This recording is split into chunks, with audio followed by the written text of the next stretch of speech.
something people don't really think about during a zombie apocalypse. 1. Gasoline will go bad in a few years. 2. How fucked we're gonna be when we run out of basic medicine. You know how to make penicillin? No? Enjoy kicking the bucket from the same old medieval peasants lost their minds. 3. Having good shoes so you don't get blisters. Or screw the shoes, get rollerblades and just see the rain. 4. Dental hygiene will go out the window.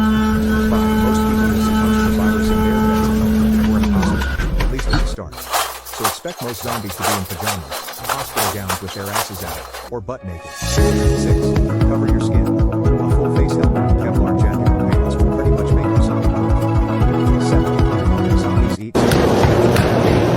Most poor friends depict mindless walkers that likely wouldn't know that this would be going on the table, so they would eventually walk around and keep stuff under without pants. 8. The smell. 9. No one ever thinks to leave a scooter store with shark food chain near the seats.